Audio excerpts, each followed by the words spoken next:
Good morning, everybody. My name is Fabian Levy, and I serve as Deputy Mayor for Communications for the City of New York. Thank you all for joining us for our weekly in-person media availability. Over the past week, our administration announced that we are expanding summer programming to keep young people safe and giving New Yorkers new tools to build additional dwelling units on their property, as well as help combat the housing crisis. We celebrated that our administration is ahead of schedule to connect 2,500 New Yorkers with disabilities to good-paying jobs over 3 years, and strengthened our investment in New York City's Workforce One career centers. But this wasn't the only exciting news from the past week. Many of you have gotten to know Deputy Press Secretary William Fowler over the last few months here at City Hall. And on Saturday morning, William and his wife welcomed their first child, Meredith Alice Fowler, into the world. Very cute. While we'll all miss William during his parental leave, we wish him and his wife and Meredith all the best. Now, to tell you more about the work we are doing every day to build a safer, more affordable city, including how we are preparing for today and tomorrow's storm, the mayor has once again convened senior leadership here at City Hall for our weekly in-person media availability. So joining us today, we have Mayor Eric Adams, First Deputy Mayor Sheena Wright, Chief Advisor Ingrid Lewis-Martin, Chief of Staff Camille Joseph-Varlick, Deputy Mayor for Housing, Economic Development, and Workforce Maria Torres-Springer, Deputy Mayor for Health and Human Services Ann Williams-Isom, Deputy Mayor for Operations, Mira Joshi, Deputy Mayor for Strategic Initiatives, Anna Almanzar, Chief Counsel, Lisa Zornberg, and New York City Emergency Management Commissioner, Zach Iskel. So I'm pleased to now turn it over to Mayor Adams. Thanks so much, DM Levy, and good morning to everyone. We are clear on our message, protecting public safety, rebuild our economy, and making our city more livable for all New Yorkers in general, but specifically working class people. And, 1 week ago today, DM Mira Joshi talked about our new protocols around the safety plan to make beach lifeguards available to respond to emergencies during heat wave, even after beaches are closed to swimming. Now, we want to be clear, people should not be swimming on beaches after they are closed, but people do so anyway. And on Thursday, during the first heat wave, where it was activated, our plan saved a New Yorker's life on Rockaway Beach. And this video is showing the actual execution. That's a drone that's up, that's being used as part of our plan. And they were able to save the life of a swimmer. So we want to really encourage people not to swim after the beaches are closed, but the FDNY drone was utilized to assist in this swim safety that took place. And hats off to the team that created the plan. Thank you, DM Mira Joshi, and I cannot say thank you enough to the lifeguards and all the first responders who responded. And just last night at 7 p.m. after swimming was closed on the beach in Rockaway Parks, Enforcement Patrol staff duty pulled 3 more people out of a rip current. Rip currents are extremely dangerous. We cannot emphasize this enough. So again, we want to reiterate, even when these new protocols are in place, we should still comply with the rules of not swimming when lifeguards are off duty. Just going back to protecting public safety, I'm very happy to announce a new significant milestone for Operation Padlock to Protect. Hats off really to the sheriff, the NYPD, the entire team. When you get the legislation from Albany, you need to implement it, and that's what we've done. We have done over 840 illegal cannabis shops, and we seized more than $45 million in illegal products. Really impressive when you go out and look at some of the initiatives that his team is doing there. And it's just really a great job. And finally, Women Forward, something Deputy Mayor Williams-Isom and the team rolled out together. It was important that we invest in the women of our city. 6 months ago, we invested $43 million across 42 initiatives to make New York the most women-forward city in America by addressing gender disparities in economic mobility, health, public safety, and stable housing. And it's important to note that these efforts included transgender and gender-expansive New Yorkers. To date, nearly 70% of the initiatives have been launched or are already completed. which will directly serve over 97,000 New Yorkers. One example that I like a lot is the Project Home pilot, which provides housing to domestic violence survivors. It has already helped 120 families in the last 4 months. And so Women Forward in New York City has built the framework for all our gender equity work, and there's still more to come. And we want to make sure that in the whole area of livability, that our summer concerts are still in place and our summer possibilities. We've invested $2 million in expanding youth programs. We hear this all the time. We need to give alternatives to our young people, and we're doing just that, not only through DYCD, but through other mechanisms. A few days ago, Sunday, we had a great concert in Harlem where many young people came out and listened to music. So we have an extra night of our Saturday Night Lights free sports program, cornerstone programs at NYCHA community centers, and beacon programs at school-based community. And we opened a new library in Far Rockaway this week. Really, really impressive building, and it's going to be a cornerstone for that entire community. 18,000 square foot new library is double the size of the previous branch, and it brings free programming for the young people in that area. So we're going to open to questions, but before we do that, we've been talking about all morning. We're looking at some real weather emergencies. We're going to have some inclement weather here.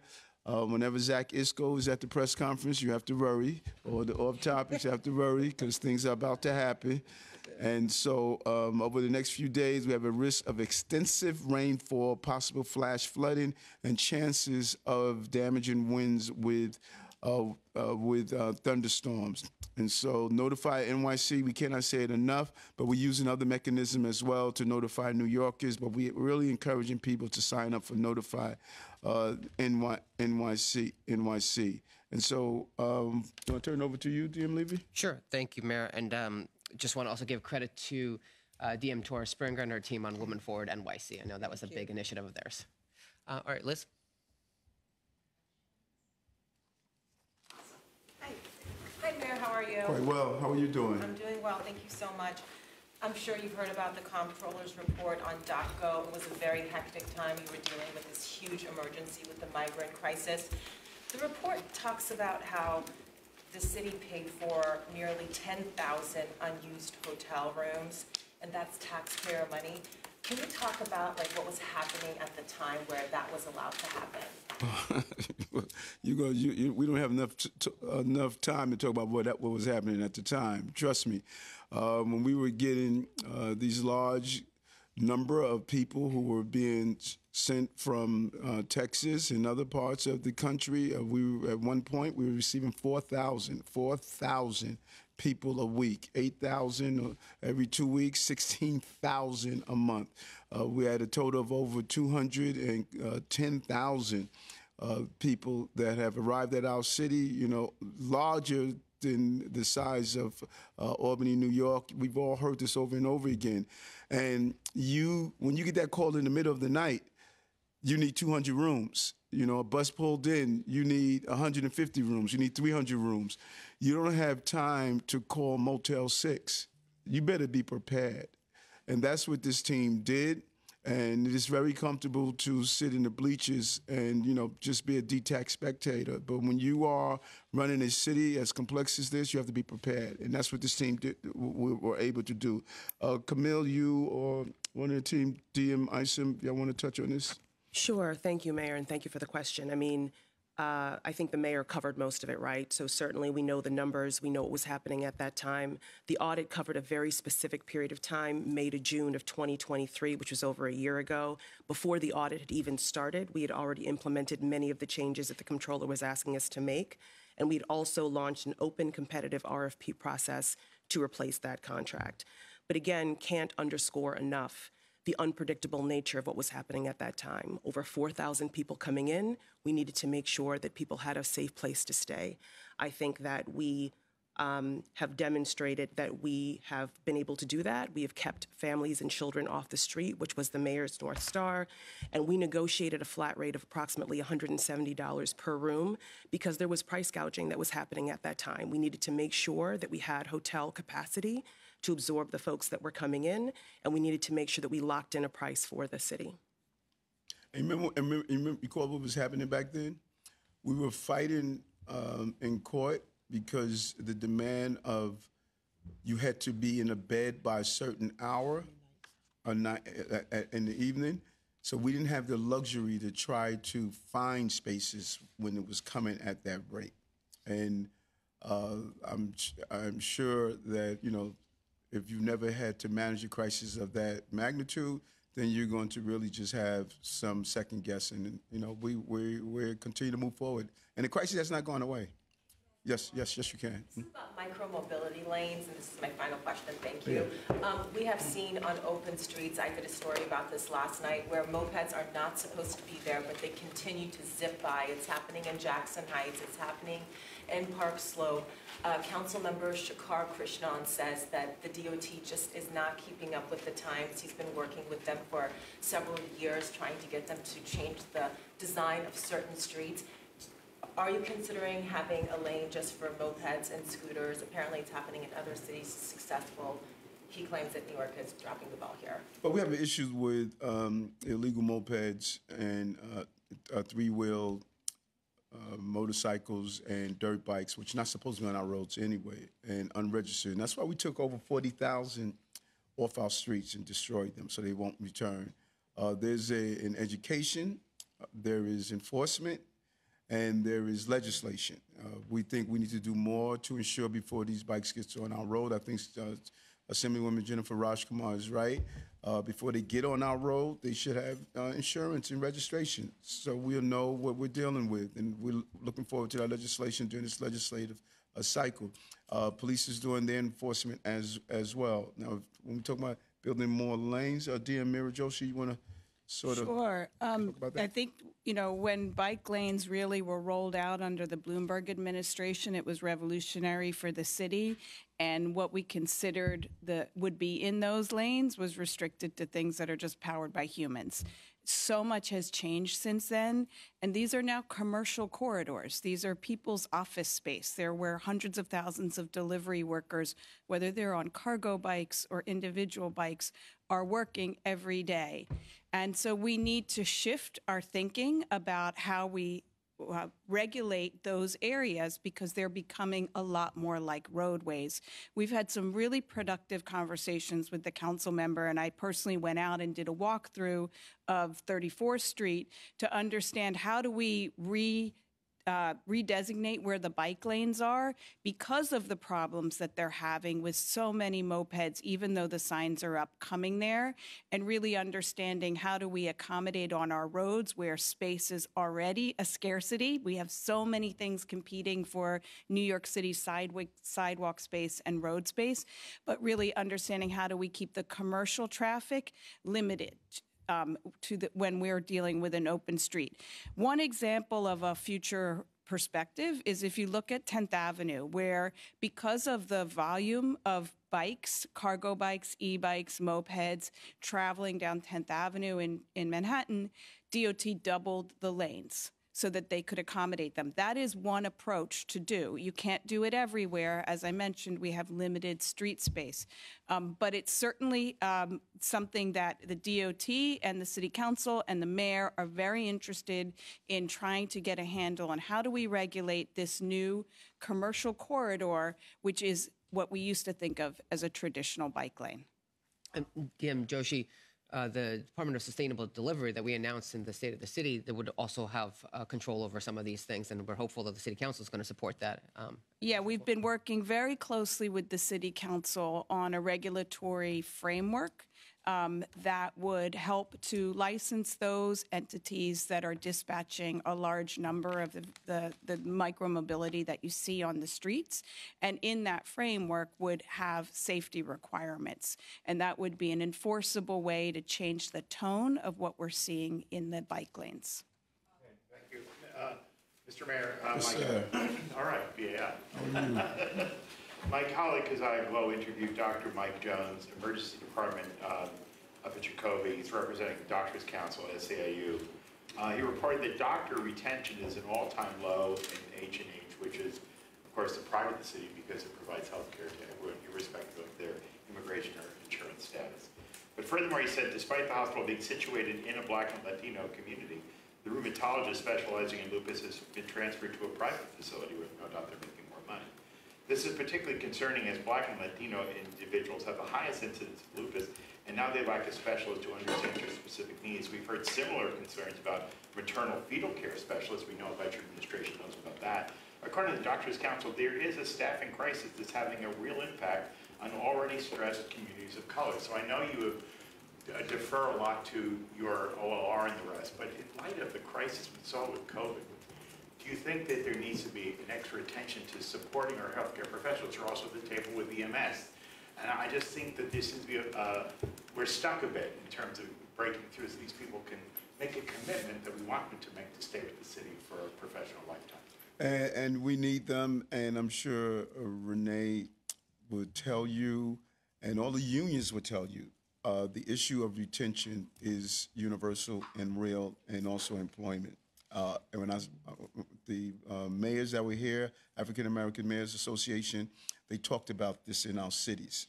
We're hemorrhaging public service workers in every field. You heard me talk about in law enforcement, Department of Correction, New York City Police Department, probation, school safety agents. We're hemorrhaging public service workers. So we said, what can we do about it?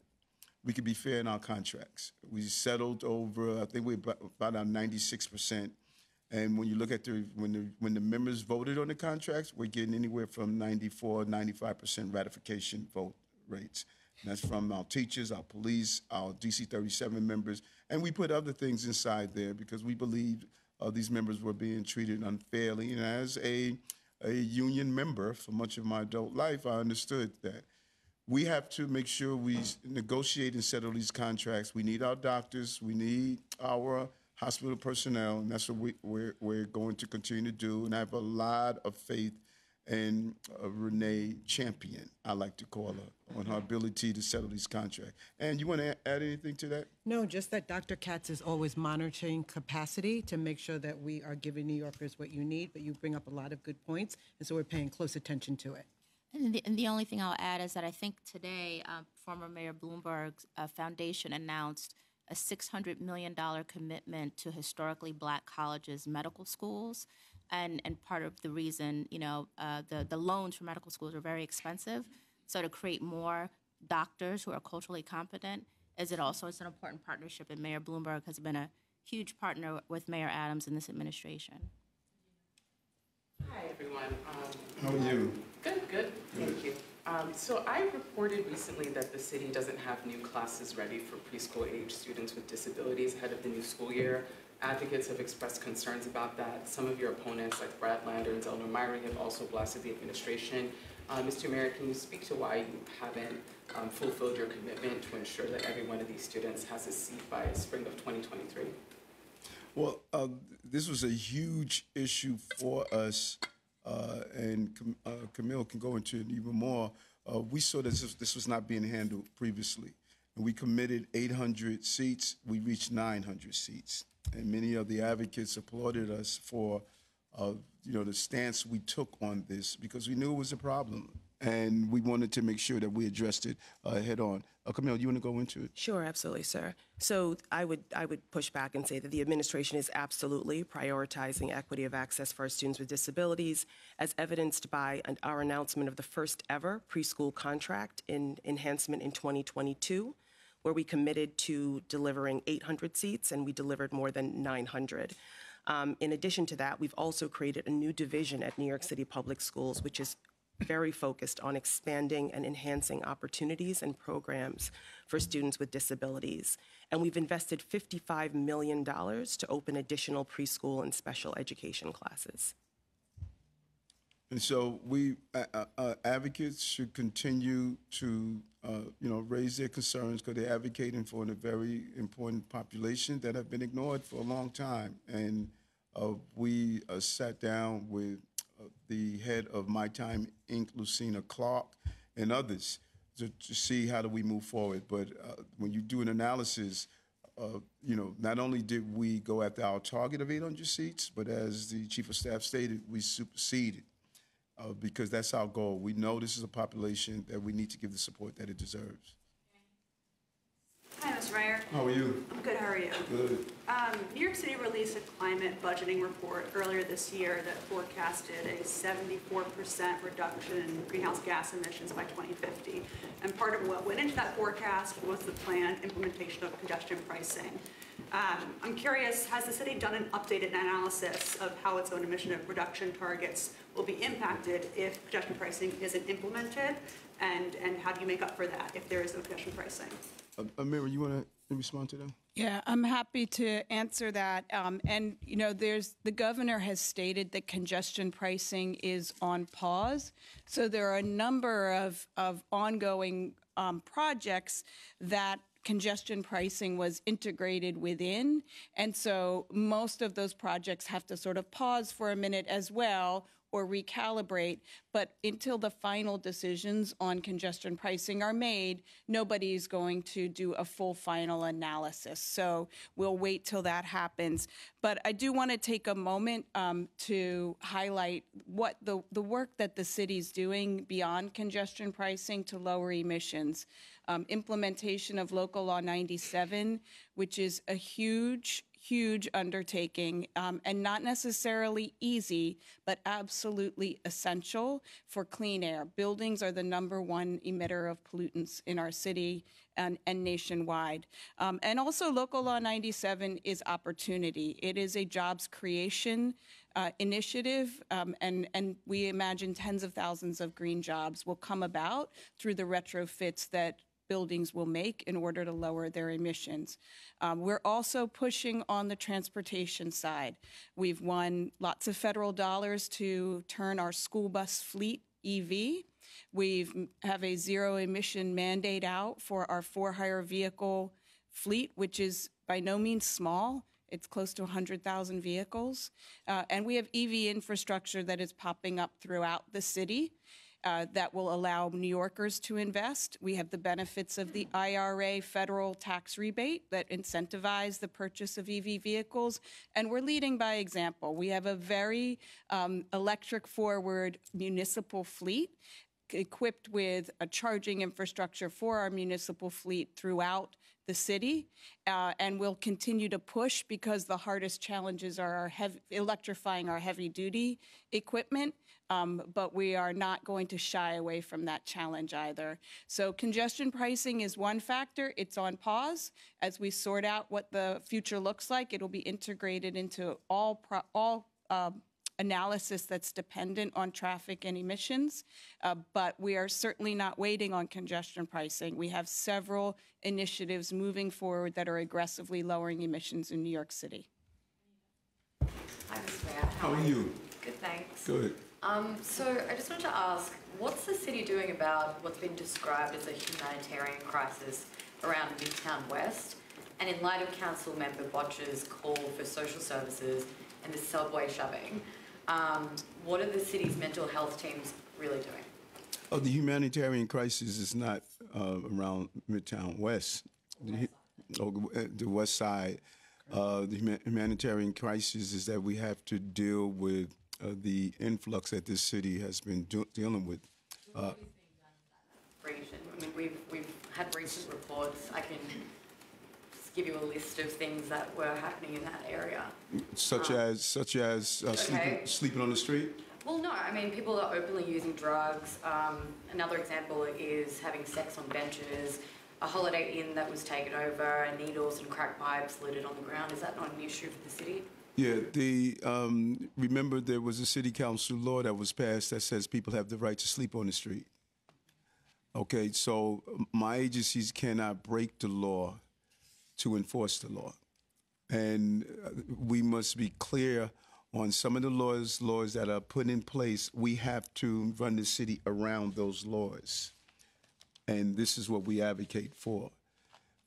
The police commissioner and his team We're going to have a combination like we did in the subway system under Deputy Mayor Williams Isom. We're going to go out and deal with some of those quality of life issues. That's our focus.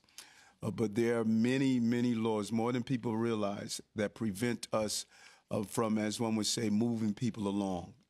You just can't do that in the city. I'm sorry? So there's red tape for the city to actually... No, it's not red tape. You have to follow law. If someone is standing on the street corner, clearly under the influence, but they just standing there, it's not desirable to see it. But we don't have the authority to say we're going to just lock that person up because of that. You know, and so it's about giving a cross-section of services, of going out with teams, interacting. We've done it at Washington Square Park. We've done it in the subway system. It's about building trust. We partnered with Norman Siegel, who has done an amazing job. He's getting ready to do an anniversary of what he has kicked off. So it's a combination of engaging people, building trust, giving them the services that they need. And we can't be heavy-handed in doing it. Health teams that are going out and doing that are doing enough then? I'm sorry? Do you think that the mental health teams that are going out and doing that are doing enough? Given... I'm happy to jump in. Yes. Mm-hmm. I'm happy to jump in because I'm glad that we're all talking about this. Because I think for many, many years, people haven't been focused and people have just walked by and said, I'm not going to go to that part of the city. And from day one, the mayor has been, we have to make sure that quality of life is really important. So I actually am proud of the teams that are doing this mental health work. I like the way that they're approaching people.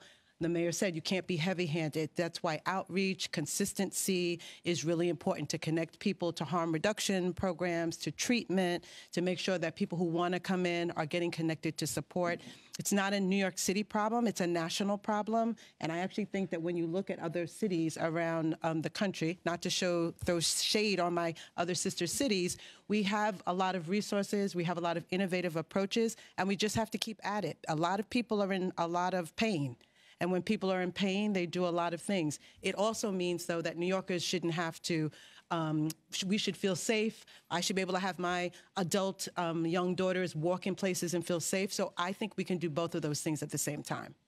And actually, the team specifically in the last 6 months, I know it's been dozens of people that they've helped move into transitional housing from Washington. There's multiple teams. Right. That's why when we can do a little side thing, because there's teams in the subway, there's teams that are, that do street outreach, there's teams that do homelessness, there's teams that work with the Department of Mental Illness. And so this administration, our policy is to put resources, people, qualified people to help New Yorkers and to make sure that everybody is getting what they need. Happy to do a little briefing later for you to talk about that. Hi, Mayor Adams. What's going on? How are you? I'm excellent. After a press conference at Bellevue Hospital last week for 2 police officers who were shot, Chief Kaz Daughtry got into the face of the Daily News Police Bureau chief, yelling about a separate story and had to be physically restrained twice. This was witnessed by multiple reporters and other police officers. You've called for more civil behavior and dialogue. Do you believe that Chief Daughtry's behavior was appropriate, and have you spoken to him about this? This is the first time I'm hearing about it from this morning, and we all have to respond appropriately. And if he responded inappropriately, he will be communicated with about that. I expect the highest standard from all of us. It's a stressful job. I'm sure he was under a lot of stress having 2 cops being shot. Sometimes we forget the human part of responding to these scenes over and over again. Kaz Daughtry is up late at night.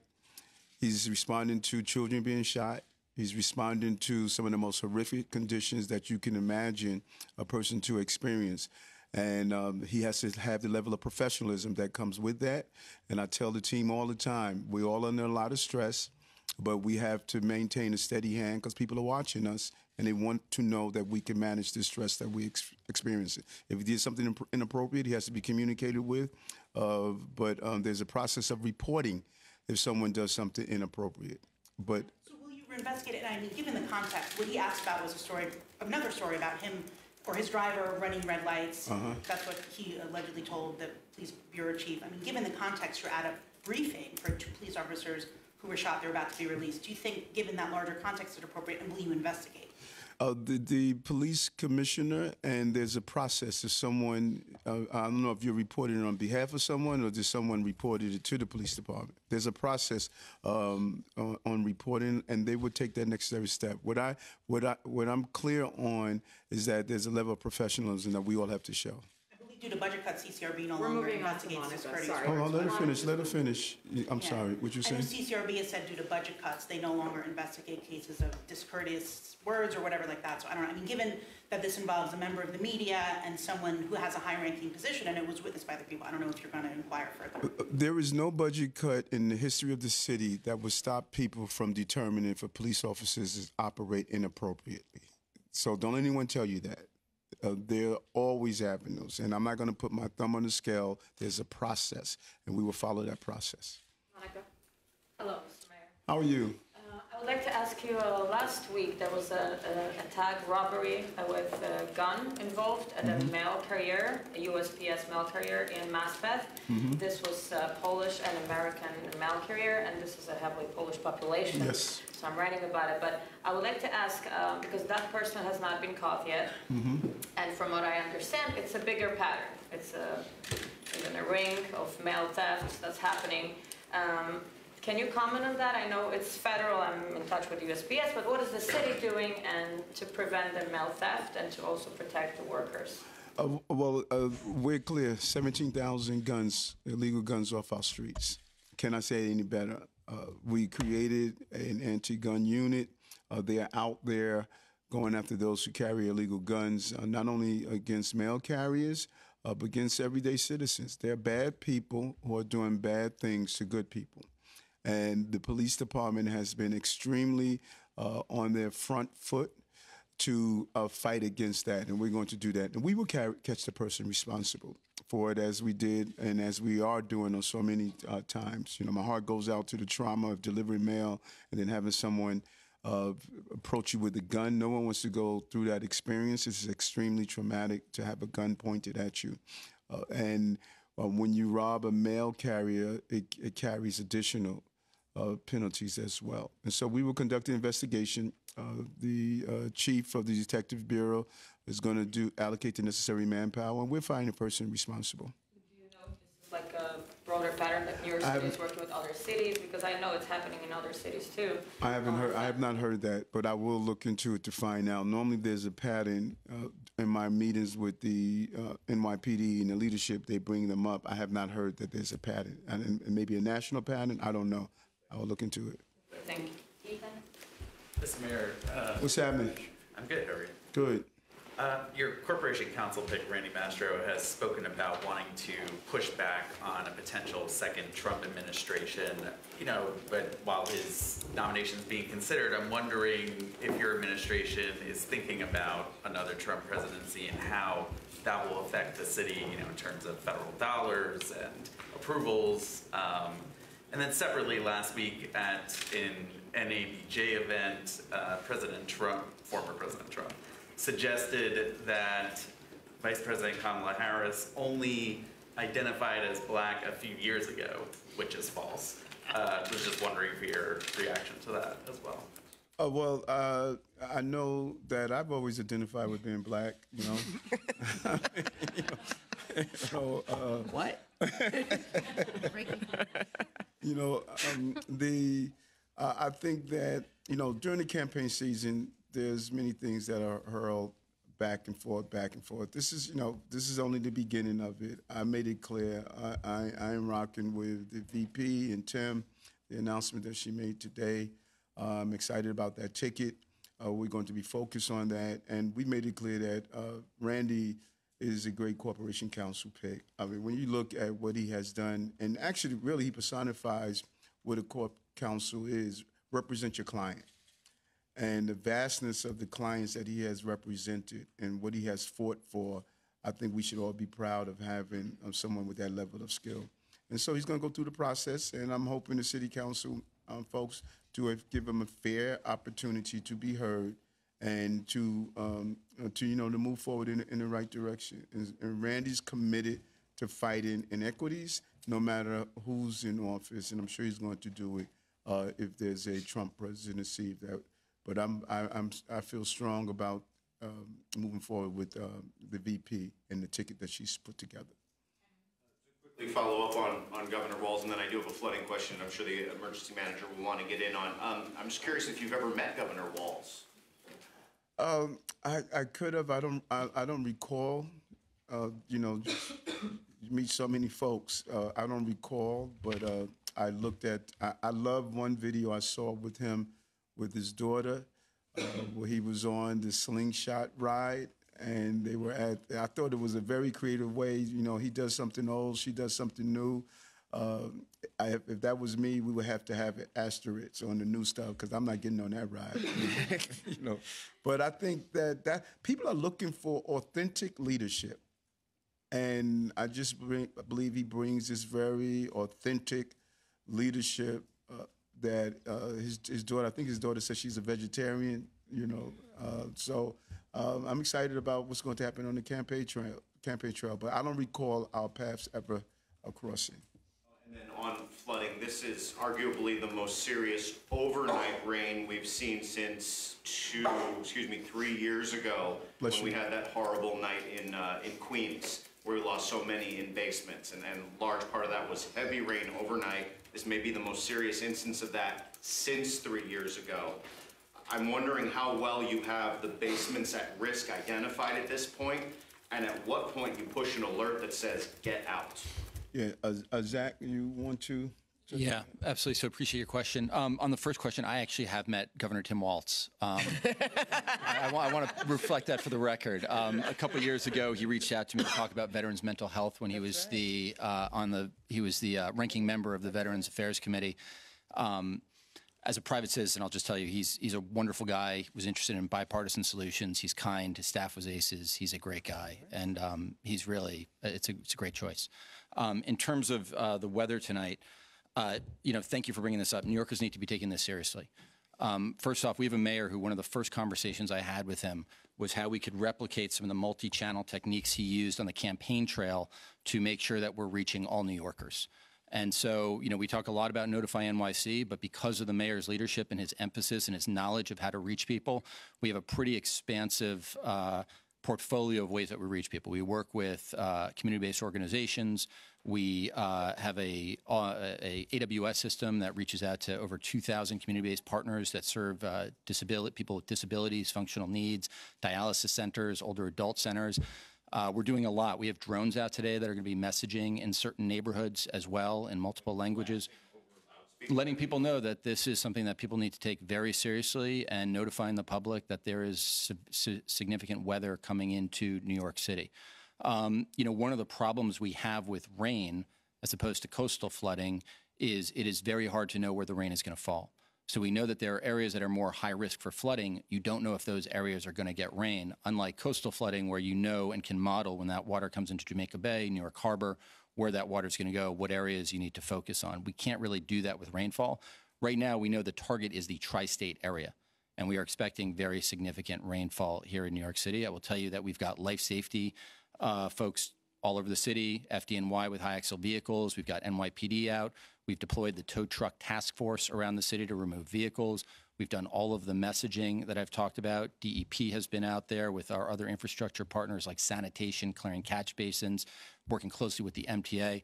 A lot of work has been going into preparing the city over the last 24 hours for this event. We're taking it very, very seriously, but so should New Yorkers. And Commissioner, just to be clear, so we did press releases, text messaging, the drones are out there, social media across all city agencies. You were out doing We've messaged to all electeds to share with their constituents, with community-based organizations, all of the above. Yeah. On the basements in particular, because I think that's the very serious life and death concern, do you have teams prepared, staged to go, be they FDNY or police or whoever, to go door to door if you're seeing something really bad, let's say in Corona, Queens, like we saw a couple of years ago? So the problem with these weather events is you have very little notice when the rain starts to falling, right? We know that the city is in the target right now, the tri-state area. We're looking at, you have about maybe an hour's notice of what areas are going to get hit very hard. One of the first things that will happen, and we were talking to the National Weather Service just an hour about this, is they would likely issue a wireless emergency alert. That's when your phone buzzes. So they will do that in the areas that a cell stalls over that is going to experience high amounts of rain. And then if necessary, yes, we would deploy folks there. But people need to have a plan for today about where they're going to go, higher ground, and then as the weather changes, as they're listening to the forecast, then executing that plan if needed. And the big thing is you know, what happened, I remember several years ago with the former mayor, as we went out to those locations where the flooding took place, you know, we live in a bubble, and we have to meet people where they are in notifications so they can be prepared. And that is what we've done under the commissioner. He has used alternate methods of notifying people. And we, on a phone call this morning, the potentiality of using drones with loudspeakers going in those areas or where we know historically we've had flooding problems. So it's about notifying. Yes, we're going to have a large number of New Yorkers that's going to sign up for Notify NYC, but there's a large number that won't, and not everyone gets their information from social media. Some people don't speak English. So we must meet New Yorkers where they are, and that's what Zach has been able to do, come up with this real portfolio of how do we reach as many New Yorkers as possible, and particularly in those areas where we have a problem. Yeah, Mayor, you know, it was, I thought it was really creative. I started getting for approval messages not only in English but in multiple languages for the drones in those historically flooded neighborhoods to broadcast over. So that includes like the ones with the basement apartments and stuff like that. I do want to mention DEP is doing a series of flood package giveaways. So that'll include a sump pump, flood barriers, flood sensors. It's about $300 worth of flood protection equipment. The borough presidents have all been given packages so they can also give them out to constituents. And those are ongoing right now. Weeks ago, where were you? Thank you very much. Appreciate it. Chris? Thank you. Mr. Mayor, a couple of questions on the CFP draft audit and then on something separate. I know you said at the press conference yesterday that you're going to respond to all of this. I'm sorry, to what? That you're going to respond to all the findings in the draft audit. Right. But the findings themselves are portraying something that, when I speak to campaign finance experts, when a lot of my colleagues have spoken to campaign finance experts, they're saying that this illustrates that there was something sloppy going on the bookkeeping end of things. I'm just wondering, do you have plans to change anything on your, campaign compliance team in order to prevent more of these bookkeeping errors from happening, especially with the re-election race coming up?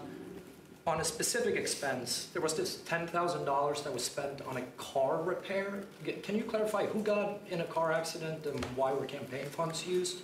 And then on the separate issue, last week I tried asking you about Tim Pearson and when you first learned that there were sexual misconduct accusations against him. You didn't want to answer that question. I'm just wondering, why is that such a hard question to answer? It's a pretty straightforward one. When did you learn about the accusations? First of all, with your CFB, you always have to improve your product, and we're going to continue to do that, and we will respond to. CFB has a very important job of protecting taxpayers' dollars. They give us a draft report. We go through it. I have a compliance team, and whatever we can learn from it, not only do you address the problem, whatever you can learn from it, you learn from it. And that's how I've always been in life. I learn from whatever observation people have or whatever reviews are in place. And when it comes down to the question you asked me about Tim Pearson, that's under review. And I don't want to do anything to interfere with the review, and let that review take its course. And I respect the process. And the car repair thing. Each item on the CFB's report, we have to respond to, and that becomes public. So I don't know the specific car issue that you're talking about, but that's going to be part of our public response, and then you could take a review of it. You could look at it and see. It was a crash. It was described as a car crash. Each item on the CFB review, we have to respond to it, and it becomes public. And at that time, you'll be able to read it to find out what it was. I don't recall exactly what that was. Okay. With the compliance team, I'm just wondering, when you're saying improvements. Hold on, let me finish. With improvements, are you talking about changing out staff? What are we talking about in terms of improvements? There are a number of items that were listed. We're going to look at them and see if there are ways we could do it better, and that would be our response. Okay. Hi, Mr. Mayor. What's going on, Kelly? I'm good. I wanted to go back to something you mentioned at the beginning of the press conference, the Operation Padlock to Protect. Yes. The comptroller is investigating that operation now. I wanted to get your reaction to that, being that it's been so successful. So many people have said it's been a successful operation. Are you surprised, like the sheriff was, that the comptroller is investigating? And do you believe that he may be using his office now that he is running for mayor to go after you politically versus actually following the mandate of his office? Well, first of all, just none of that really matters to me. I have a job to fight on behalf of New Yorkers, and that's what I'm going to do. So I'm not going to speculate why people do what they do. This is, you have a minimum amount of time in a day and energy, and I'm going to use every ounce of that fighting on behalf of New Yorkers and continue to put nice little placards behind me of showing how we're winning that victory for New Yorkers. So all those out there who are attempting to do other things, I'm not even going to try to speculate. I have to be extremely focused, no distractions, and I have to grind. Remember you used to say that on the campaign trail, Chris? You covered me, right? I did. Yeah, remember I used to say that all the time? I did. That's how I got here. On the DOT and bus lanes, the legal mandate for bus lanes should be at 30 miles. It's only at 7.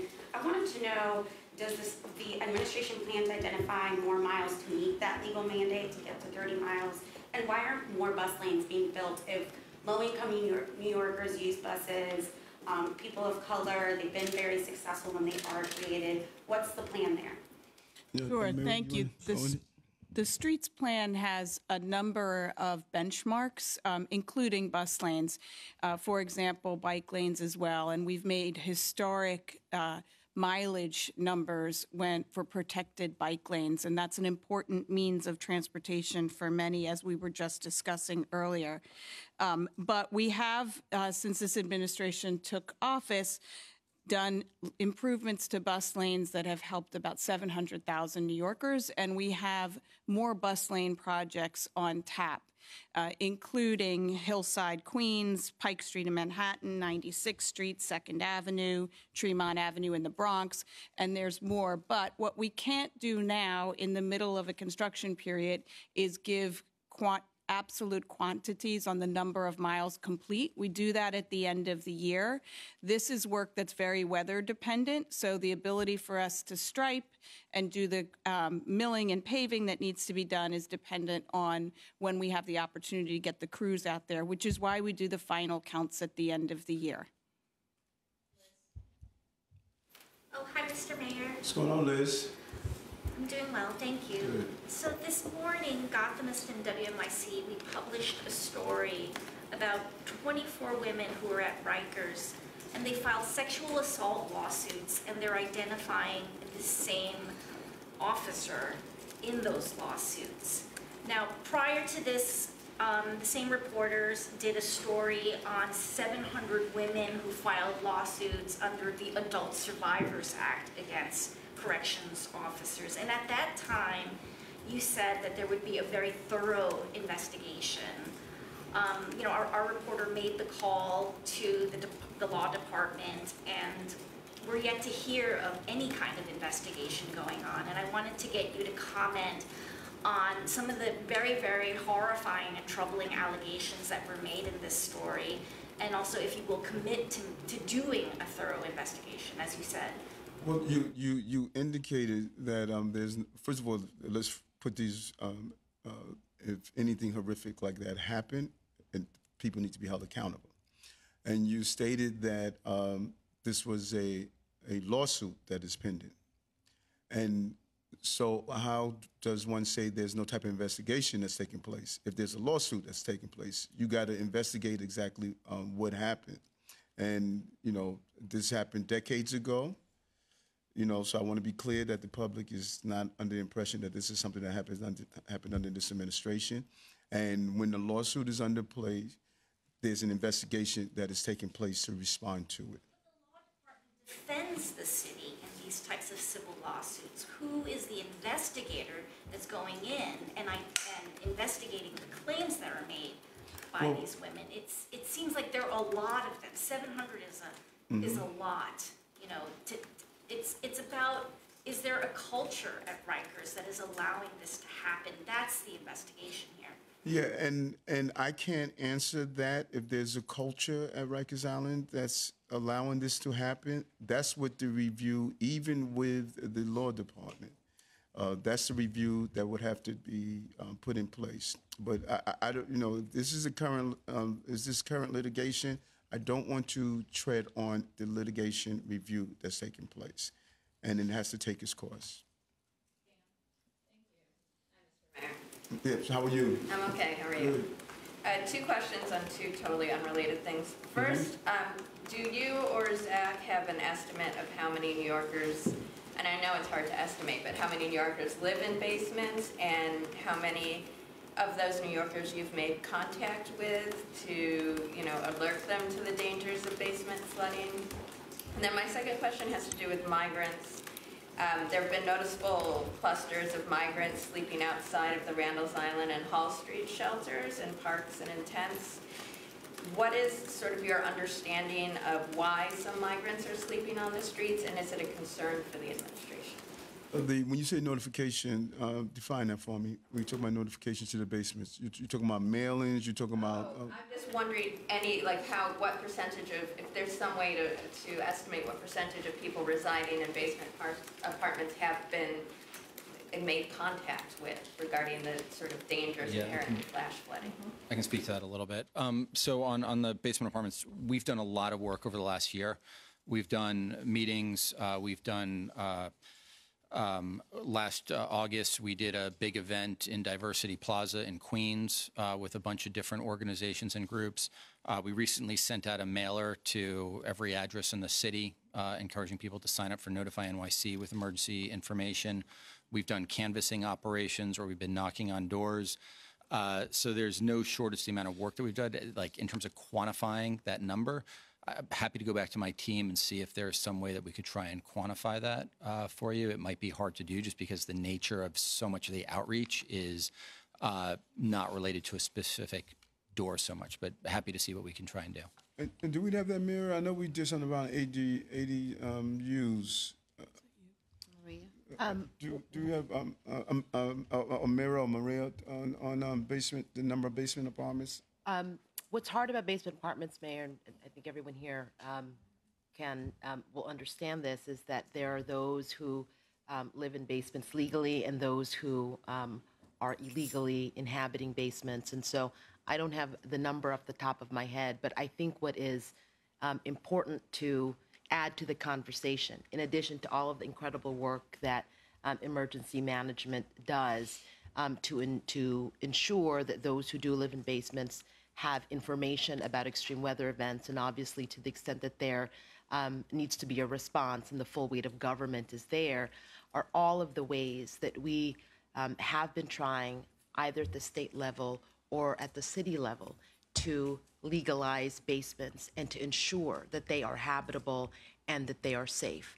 We made some progress in the last Albany session with one of the bills that was part of the budget, a modest geography, but a real start to legalizing basements. And of course, through our City of Yes for Housing Opportunity, the ability through the accessory dwelling unit proposal, one of which is a basement, providing more pathways to not just add more housing through basements, but to really clear some of the zoning barriers that exist. And that will allow us, between the zoning, clearing the zoning barriers, and also working with partners at FDNY and DOB, fix the regulatory issues to ensure that basements are habitable and safe. But we can follow up in terms of the latest information that we have about New Yorkers living in basements, unless Mary, you have. Can I add one thing to that on the basement? So, you know, I really appreciate Deputy Mayor Torres Springer bringing that up. We've done a lot of work advocating for the legalization of accessory dwelling units in basements. I went back and read a lot of the postmortems after Ida, and the 13 folks that lost their lives tragically in basements. There are some very modest fixes that could have been done in terms of, doorways swinging inside instead of outside, bars on windows, making sure that you can open them from the inside so that people can escape, having flood alarms. I mean, there's some very minor things that can be done to make these places a lot safer, and that's part of the advocacy that we've been doing in these legalization efforts. And one last thing. Okay. I just want to underscore something that Zach said at the beginning, which I think might have been lost. He said at the direction of the mayor, NYSEM has been engaging with 2,000 nonprofits. So these are people on the front lines. They know their neighborhoods. They know who's living in the basement. And they are in direct engagement with this administration to get the word out, to disseminate the messages, to make people safe. So that's been a really important partnership, and that's one of the things that he said at the very top of his comments. I believe that was your question, was a engagement. Yeah, and the other question was about migrants. Yeah, but Anna's going to do that, but I want to be clear. The engagement is there. We understood, we saw, we learned, lessons learned. I was at that building where it was almost a partial collapse because the basement apartment. We lost several New Yorkers. Lesson learned. We implemented a process, and that is what Zach has executed. So there is engagement in those areas that we know this problem exists to communicate with people using pre-existing organizations and entities and groups and using our resources. And you want to talk about the... Yeah, I'll start, but I want Camille to jump in. Mm-hmm. It's an interesting question, Dana, because I have been hearing some reports of encampments of people who probably are leaving Randall's but decide that they want to stay and will pitch tents. That's not okay. And again, we're not trying to be heavy-handed, but if you've had your time, you've had your case management, and you have to leave, you have to really move on. I think that, and my sister, chief of staff, has been known to show up at spots at 3 o'clock in the morning, and I know that she's gone to Randall's and seen some people hanging out. I think there's probably a bunch of different reasons for that. We always going back to people working, people being able to come here to work, be able to get their time, us connect them to legal services and have them move on. But I think if there are some idle minds that people may just be hanging out, and I think we are concerned about that and want to make sure we get people connected to their next steps. Camille, anything you want to add? I think the only thing to add, and thank you, DM, and is that, certainly we have teams that go out, we check on Randall's, and we also check on Hall Street. I drive by Hall Street almost every single day, going to and from work. We have NYPD that's out at that location. Sometimes they're just hot, right? It's been hot. We've had a series of heat waves, and sometimes they just want to be outside. They want to get some fresh air, and they're certainly entitled to do that. But it's our responsibility, and we work very hard at this to make sure that it is not disorderly, that, that they're not littering. The mayor has been known himself to go out and have conversations with asylum seekers who may be sitting outside of these locations and talking to them about the collective importance of making sure we're keeping the space clear and clean, et cetera. So again, whole of city approach to it, and it's something we're very focused on. Hi, Mr. Mayor. Oh, no. So I have 3 questions. Mm-hmm. As long as it's tight. Yes. Question number 1.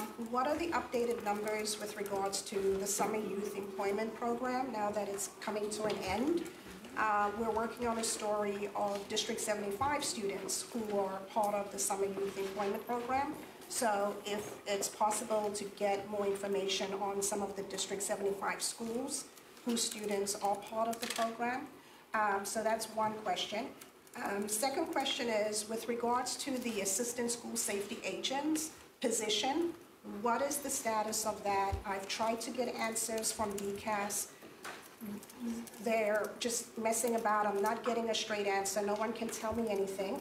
And also with regards to school safety, how many more schools have been equipped with the door alarm and the security? And then last but not least, Mr. Mayor, and I may have missed it, but what is your position on the proposed bill to eliminate the gangs database? Thank you. The gangs database, the NYPD so-called gang database. I got it. And Camille, you're gonna go into, or you or Anna can go into? Yes. Hi, Mona. It's good to see you. We're still serving the record number 100,000 participants for Summer Youth Employment Program. For District 75, we'll get you those numbers specifically. We have been recognized internationally by the work that Commissioner Howard and the entire team at DYCD, along with our partners, throughout the entire administration for the work that has been done, including a visit that we got last week from Brazil, a group of developers who had established a conglomerate of different organizations in one part of southern Brazil came to visit last year. They learned about the program and now are investing in creating a similar program down south and emulating everything that we have done, including promoting the program with the logo of New York City, giving credit to the city for all that we have done. And thanks to the mayor for the investment in that particular program. But yes, we continue to serve the 100,000, and we'll get you the number for District 75 in the school and those students who are from those particular districts. Thank you. You got it, go first. The gang database. Advocates play an important role in cities. They should negotiate, not legislate. And far too often, you're seeing that advocates are writing bills, and those who are in offices are taking word for word the bills that advocates write, and they're putting them out as potential laws. And that's just not how you're supposed to do it. You take the concept and ideas from advocates, and then you sit in a room and you look at the practicalities of running these complex issues that we are facing, because idealism collides with realism. The gang database has an important role. Should it be abused? No. Tools should be used and not abused. Should you put in a gang database everyone you come in contact with that may be hanging out with two of their friends on the block, and now you want to classify them as a gang member? No, you shouldn't. But should you know the names of this dangerous gang that came from Venezuela and with their connectivity to the robberies and the crime patterns we're seeing? Yes, you should. Should you know the names of organized street gangs that are doing these drive-bys and carrying out some of these shootings where innocent bystanders are being harmed? Yes, you should. So we can't go from, we live in these extremisms in government. Because you have an example of someone that abused it, you want to get rid of the entire tool. We should not do that. We should make sure the gang database is used appropriately, because it's an important investigatory tool that can go after some of the most dangerous people in our city, which is a small number of people, but they're well organized, either around prostitution, drugs, selling guns, doing violence. And that's what you're seeing. You're seeing a lot of crew violence, crew-related violence in the Bronx and the other parts of the city. Darcel Clark just took down a major gang in our city. And when you see those gang takedowns, you start to see decrease in shootings, homicides, robberies, and other issues in the area. So let's use it correctly. But let's not walk in and say, let's get rid of every gang database that we have. That is just not the smart, practical way to keep the city safe. Yeah. With respect to the door locking, I know that work is ongoing. I'll have the number for you shortly. And what about the status of the assistant school safety agents? DCAS is just not giving me a straight answer on the status, and I've been asking now for almost 2 months. Well, let's get the answer for you. Yeah, let's get the answer for you. If you were asking them that for 2 months, all you need is one Tuesday. It's in the room. That's why we do these gatherings, and it's just warm my heart when I can hang out with Chris on these Tuesdays. Mr. Mayor. What's happening? Not much. On City Yes and the ADUs, yesterday it sounded like your administration said as many as 46,000 of the 100,000 would be made up by ADUs in the City of Yes housing plan. Why is so much of this plan riding on a controversial portion of it, one of the most controversial portions of it, and what becomes of City of Yes if that doesn't pass the council? DM Maria Torres Springer, the housing czar. Happy to. So the City of Yes for housing opportunity, the full estimate is about 110,000 across the city, right? And that is made up of a lot of different tools and strategies that affect both high-density districts and low-density districts, because we want to make sure, as we've been saying, that every neighborhood can participate. And so the potential for creating more housing through ADUs Yes, it's big, it's important, and that's why we didn't just have the announcement yesterday about additional tools, including a one-stop shop, including additional grant funding, but we have been really pounding the pavement across the city, working with different and engaging with different community boards, with borough presidents, with local elected officials, with civic associations. And so we're proud that we have a set of tools that will finally allow us to make a dent. And we're hoping that as we get to the stage of this process, because 4 of the 5 borough presidents, as we are right now, have publicly been very supportive of City Yes for Housing Opportunity. Now we're going to get to the City Council, that we keep that, we keep the City of Yes as whole as possible. Because here's what's at stake, and we mentioned the statistic yesterday, we did it the week before, but I think it's important to remind everyone here and New Yorkers the opportunity that we have to finally make a dent in our housing crisis. So the City of Yes for Housing Opportunity, 100,000 new units over the course of 15 years, plus the 5 neighborhood plans. And I have to say, while we've been sitting here, Mayor, the zoning and franchise and land use committees voted unanimously for the first neighborhood plan that our administration is working on at Bronx Metro North. Between the City of Yes for Housing Opportunity and the 5 neighborhood plans that will get approved hopefully by the City Council before the end of the first term, that has capacity to add 150,000 new homes in this city. You know what that is equal to? That is more, and that's in the first term. That is more than double what was generated, what was projected in the entire 12-year term of the Bloomberg administration, and more than 4 times what was projected in the entire 8-year term of the de Blasio administration.